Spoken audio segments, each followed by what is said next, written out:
Elon Musk has basically confessed that he made a right hash of slashing government spending with his so-called DOGE initiative. Now, the fact of that failure may not be entirely a revelation to watchers of this channel, to be fair, but the idea that Musk himself has started to catch on, even if he's using euphemisms in public to try and keep some semblance of dignity, well, that is more notable. The real challenge with Musk and his ilk is still ongoing. We'll come back to that in a moment. But the revelation came in an interview a few days ago with Katie Miller, who, as well as being Stephen Miller's wife, was an advisor to Elon Musk when he was running DOGE. It's not on the record whether, in that capacity, she advised him to give up on the whole sorry thing, but she probably should have. Anyway, she asked him if he would do the whole thing all over again if he had the chance. And this is a key question, because if you genuinely and absolutely believe that the operation cut large amounts of waste, saved Americans hundreds upon hundreds of billions of dollars, you'd expect an enthusiastic yes in reply. Instead, Musk said, "I don't think so." He expressed the wish that he'd stuck to running his businesses, in which case he supposed people wouldn't have been going out to burn Teslas in protest against him. "We were a little bit successful. We were somewhat successful," he said. For a man world famous for his hubris, a little bit successful, that's a remarkable phrase. I mean, we stopped a lot of funding that really just made no sense, that was just entirely wasteful. And he quoted what he described as zombie payments, which he claimed were worth between $100 to $200 billion a year. Now, Elon Musk's public claims over the size of savings have routinely been shown to be massively inflated over anything that actual evidence has been provided for. What he didn't dwell on was, for example, the cancellation of all USAID funding, with significant numbers of deaths worldwide attributed to its sudden, abrupt termination, nor the firing of large numbers of people, many of whom ended up being rehired back again, when it turned out that yes, they actually did do jobs that were essential to the governments, even if Musk's people hadn't bothered to learn about them before they eliminated them. All those things often ended up costing as much, sometimes even more money than was supposedly being saved. So I guess you could describe that as a little bit successful, if you're so minded. What the DOGE operation really did signify, though, was the dismantling of the guardrails between corporate interest and government operation, with the various tech oligarchs who have developed a distinct appetite for influencing how government operates, including such oligarchs who are dubious about the benefits of democracy, who are enthusiastic spreaders of blatant disinformation. And we can see the distinction with some of Musk's other adventures. So, for instance, decades ago, it used to be the likes of Microsoft that was being prosecuted by the European Commission for anti-competitive monopolistic behaviour. Microsoft got fined for their activity, and of course they bitterly complained about how they were hard done by, but they paid up. They tried to negotiate with the Commission how they could meet the requirements of the law while still being profitable. That was then. Now, when Elon Musk's Twitter gets similarly fined, and actually fined by a much smaller amount than those historical cases, his reaction isn't just to moan, it's to call for the European Union itself as an institution to be abolished. The EU should be abolished and sovereignty returned to individual countries so that governments can better represent their people, he said. Now look, everyone's entitled to an opinion, but of course Elon Musk has tasted of government influence, and calling for such a thing calls for agreement and retribution from the Trump administration itself. So Secretary of State Marco Rubio quickly jumped in and said that the fine against Musk's company was, quote, an attack on all American tech platforms and the American people by foreign governments. Lo and behold, in just a few days, the news site Zetio was reporting that it had seen a draft memo for the Trump administration in preparation for revoking the visas of two critics of Twitter, one of whom is Thierry Breton, the very vocal former European Union Commissioner. The memo is supposed to provide options for Rubio to respond specifically to the $140 million Twitter fine. This would be just the latest move to ratchet up pressure on the EU, seeking to use whatever leverage Trump has got to support the apparent desire for American tech companies to bestride the world, largely unregulated.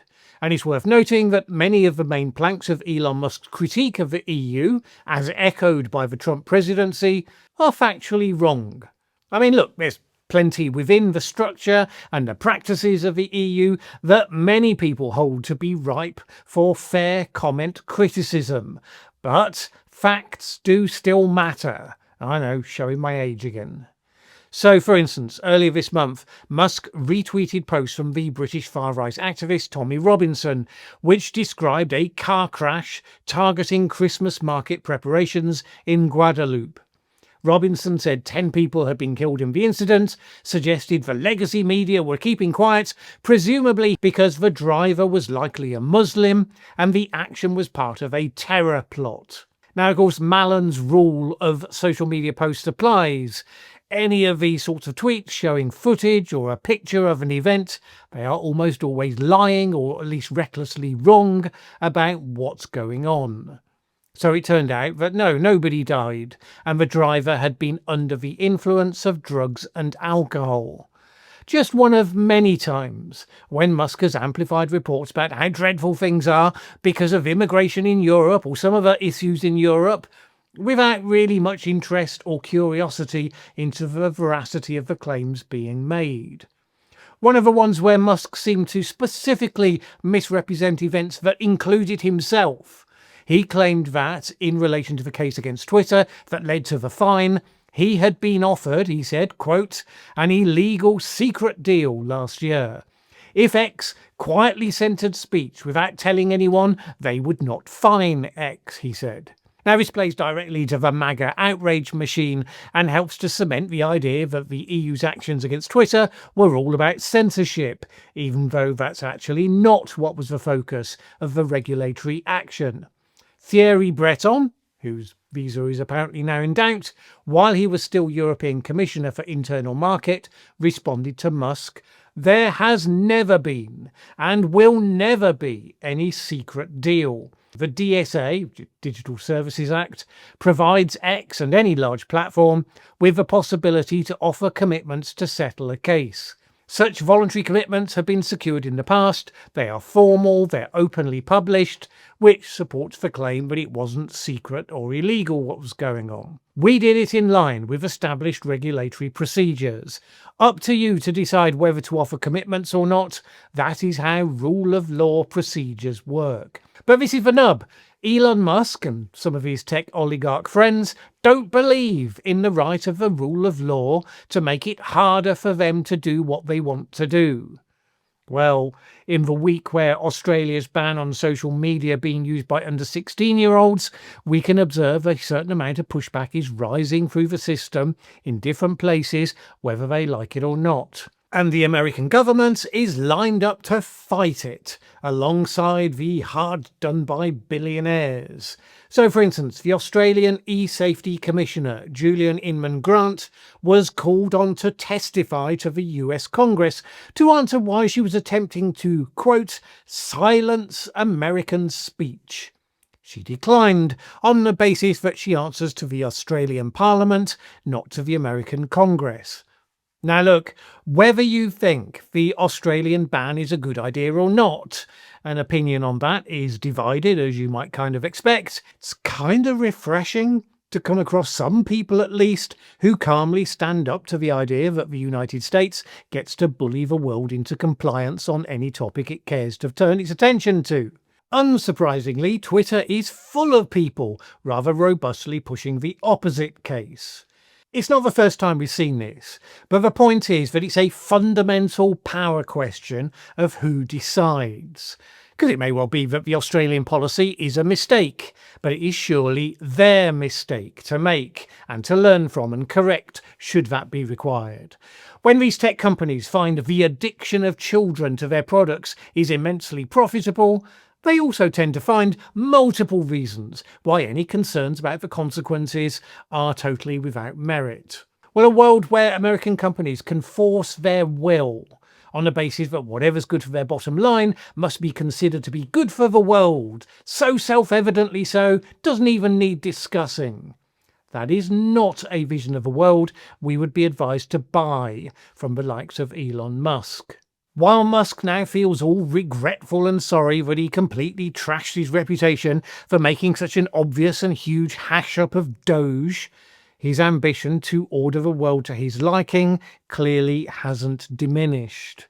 His focus has gone back to his businesses, yes, but whether that's the business of filling our phones with divisive disinformation, or filling the skies with huge numbers of satellites, or filling homes and factories with AI robots.